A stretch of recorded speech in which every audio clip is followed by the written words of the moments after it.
Hello friends, welcome back to my channel. आज आपण इथे आळूची भाजी करतोय, म्हणजेच आळूचं फदफद। ही भाजी तर प्रत्येकालाच आवडते आणि पावसाळ्याच्या नवीन सीझन मध्ये ही भाजी प्रत्येकाला करायला आवडते आणि खायला तर खूपच आवडते। तर आता आपण ही रेसिपी करणार आहोत। नक्की तुम्ही पण पूर्ण व्हिडिओ बघा। तर इथे मी आळूची पानं घेतली आहेत। तर आपल्याला जर कळत नसेल तर भाजीवाल्याला सांगायचं की भाजीची पानं हवीत मला आळूची, तर ते बरोबर देतात। तर इथे एक जोडी मला 20 रुपयाची पडलेली आहे। तर मी इथे 2 जोड्या घेतलेल्या आहेत, साधारण 17-18 पानं असतील। त्याचबरोबर मी इथे चण्याची डाळ आणि शेंगदाणे भिजवून घेतलेले आहेत। तर चण्याची डाळ आहे अर्धी वाटी साधारण, ती छान भिजवून घेतली आहे आणि पाव वाटी शेंगदाणे घेतले, ते सुद्धा आपण 1 तासभर भिजवून घेतले। आणि चिंचेचं कोळ आपल्याला हवाय, तर त्यासाठी 1 मूठभर चिंच सुद्धा भिजत घातलेली आहे।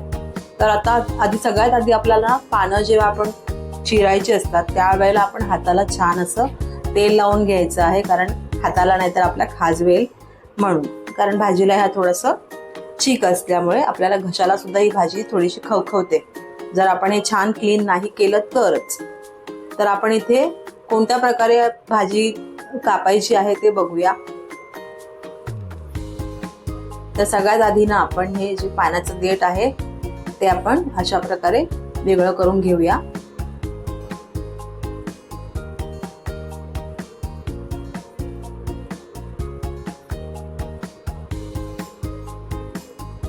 तर इथे छान सगळी पानं वेगळी करून झालेली आहे देठांपासून। तर देठाचे जे सालं असतात ना ते आपल्याला एका सुरीच्या सहाय्याने काढून घ्यायचे आहेत। तर अशा प्रकारे हे काढूया आपण। पण इथे माझा कॅमेरा तुम्हाला जरा दिसणार नाही बरोबर, त्यामुळे मी तुम्हाला सांगते की सुरीने असं ते खेचून आपल्याला ही सालं काढून घ्यायची आहेत।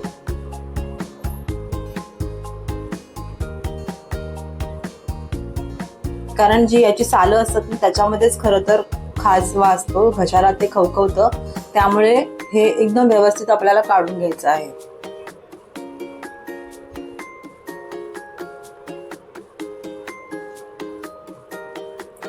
आता ही सगळे आपण छान काढून घेतलेले आहेत सालं त्याची, आणि आता हे छान बारीक कापून घेऊया आपण।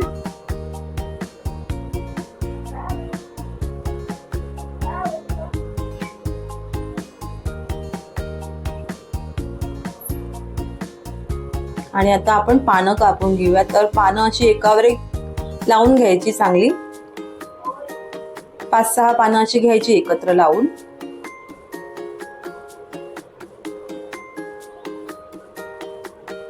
आणि मग याचा छान असा रोल करायचा। म्हणजे ही सगळ्यात सोपी पद्धत आहे आळू चिरण्याची, आणि हाताला आपला खाज सुद्धा उठणार नाही। तर असं आपण हे बारीक कापून घेऊया।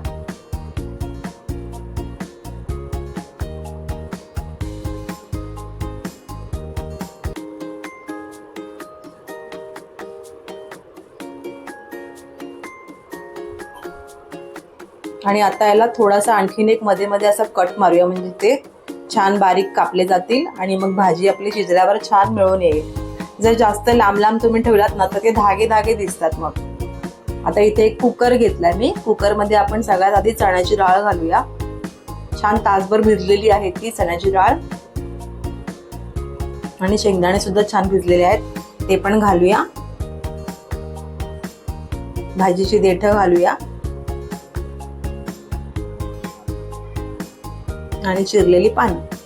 त्याचबरोबर तुम्ही हिरवी मिरची इथे घाला, मी विसरले होते, तुम्ही नक्की आठवणीने घाला, म्हणजे भाजीला ना छान तिखटपणा येतो। मी नंतर फोडणीमध्ये घालणार आहे, कारण मी इथे विसरलेली आहे। आणि इथे 1.5 ग्लास मी पाणी घातलेलं आहे। 1 ते 1.5 ग्लास पाणी पुरेसं असतं, त्याच्यापेक्षा जास्त पाणी तुम्ही घालू नका। आणि इथे आपल्याला छान 5-6 शिट्ट्या काढून घ्यायच्या आहेत कुकरच्या।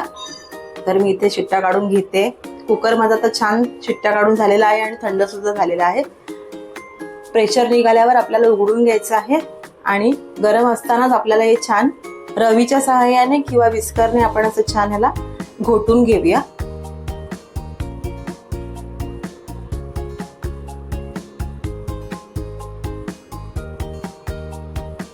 जेव्हा ही भाजी गरम असते ना तेव्हा छान घोटली जाते, जर थंड झाली ना मग ती चांगली अशी छान एकजीव होत नाही मग त्या भाजीचं, त्यामुळे गरम असतानाच तुम्ही छान अशी मॅश करून घ्या.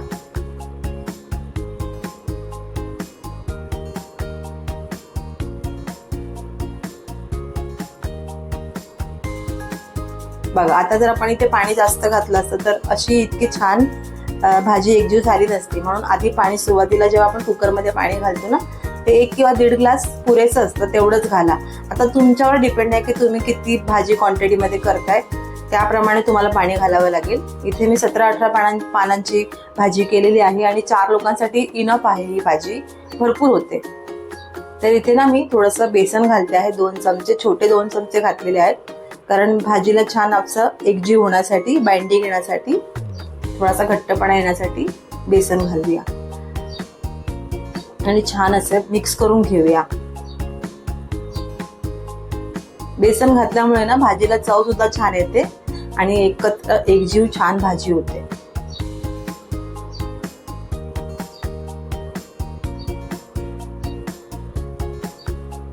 आता इथे आपल्या आवडीप्रमाणे पाणी घालायचं आहे. तुम्हाला जर घट्ट आवडत असेल तर पाणी कमी घाला, पण ही भाजी थोडीशी पातळ छान वाटते. अगदी घट्ट पण इतकी छान लागत नाही, थोडीशी पातळ असावी, म्हणजे ती भाताबरोबर सुद्धा खाता येते आणि पोळी बरोबर सुद्धा खाता येते.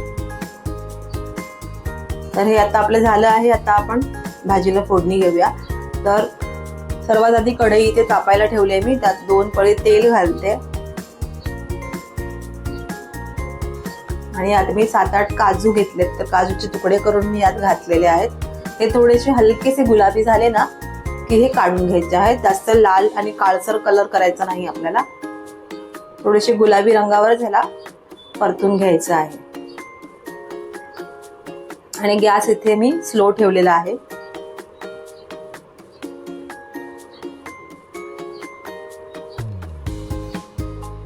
तर बघा आपले काजू सुद्धा छान गुलाबी रंगावर परतून झालेले आहेत. हे मी एका वाटीमध्ये काढून घेते.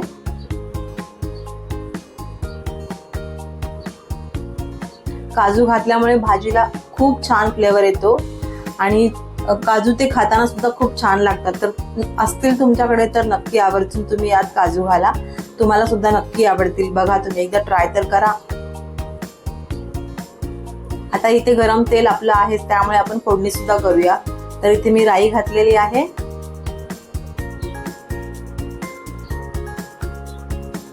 जिरं घालते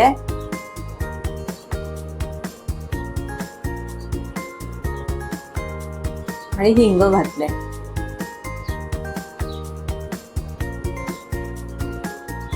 आता जिरं मोहरी छान तडतडल्यानंतर इथे आपण 1-2-4 आपण याच्यामध्ये मेथीचे दाणे घालूया.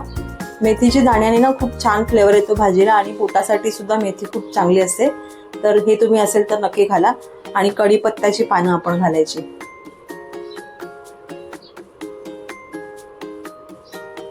आणि या भाजीला लसूण भरपूर घालायची. इथे मी 7-8 पाकळ्या लसूणच्या घेतलेल्या आणि छान ठेचून मी ती घातलेली आहे आणि छान ही तेलावरती मस्त अशी परतून घ्यायची. कच्चं लसूण नाही राहिलं पाहिजे, थोडासा ब्राऊन लसूण झाला पाहिजे, तोपर्यंत याला छान असं परतत राहायचं.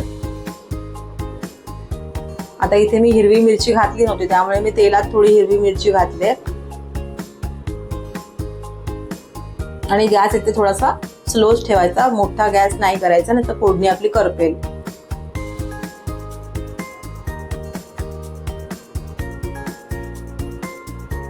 आता फोडणी आपली छान परतून झालेली आहे. आता यात आपण घालूया अर्धा चम्मच हळद.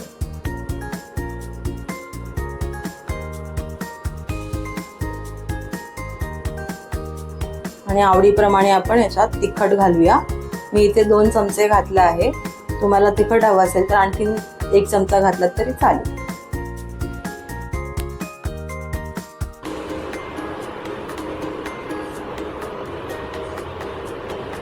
या पद्धतीने भाजी नक्की करून बघा. लसणीचा खूप छान फ्लेवर भाजीला येतो. आणि आता हे तुम्हाला तेल जास्त वाटतंय, पण हे तेल आणि लसूण आणि जे तिखट मसाला आपण घातलाय ना, तो त्या भाजीमध्ये छान असा मिक्स होतो आणि फ्लेवर खूप छान भाजीला येतो. तर जास्त टेन्शन घ्यायची गरज नाही. तेल जास्त नाही आहे, कारण भाजीमध्ये ते मिक्स व्हायला थोडा वेळ लागतो. आता जेव्हा भाजीला ही छान उकळ येईल ना, तेव्हा हे तेल तुम्हाला दिसणार सुद्धा नाही.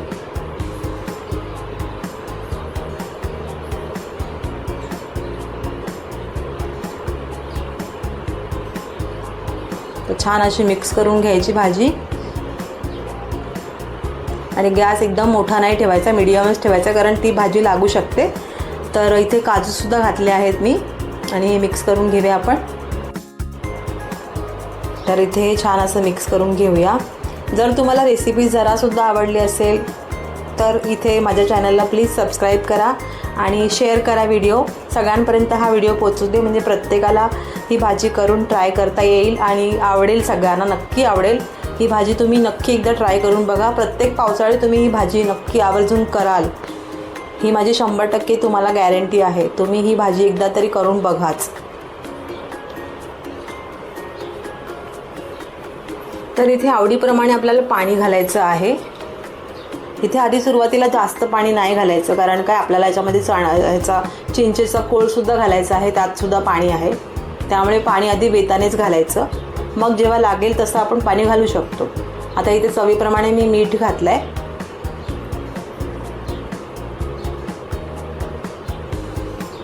आणि हा चिंचेचा कोळ घालूया. तर याच्यामध्ये पण पाणी असतं, त्यामुळे मी तुम्हाला सांगितलं की पाणी आधी बेतानेच घाला. मग आपल्याला जसं लागेल तसं आपण यात पाणी घालू शकतो. तुम्ही ही भाजी पोळीबरोबर, भाताबरोबर, भाकरीबरोबर खाऊ शकता आणि नुसती जरी खाल्ली तरीसुद्धा खूप छान लागते. आता यात मी थोडासा 1 चमचाभर गूळ घातलेला आहे, गुळाची पावडर घातलेली आहे. आवडत असेल तर घाला, नाही घातलं तरीसुद्धा चालणार आहे. पण गोड घातल्यामुळे थोडी चवीमध्ये छान फरक पडतो आणि जी टेस्ट आहे ती बॅलन्स होते. तर जर आवडत असेल तर तुम्ही घाला, नाही घातलं तरी चालणार आहे. आणि छान आता भाजीला आपण एक कड काढून घेऊया.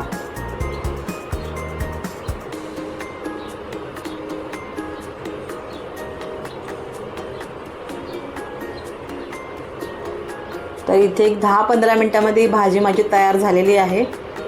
आता आपण ही सर्व करूया. बघा याची कन्सिस्टन्सी तुम्हाला बघूनच कळेल की ही भाजी किती छान चविष्ट असेल. खरंच खूप छान झाली होती ही भाजी. तर नक्की ट्राय करा आणि व्हिडिओ आवडला असेल तर लाईक आणि सबस्क्राईब करा. व्हिडिओ पाहण्यासाठी खूप खूप धन्यवाद.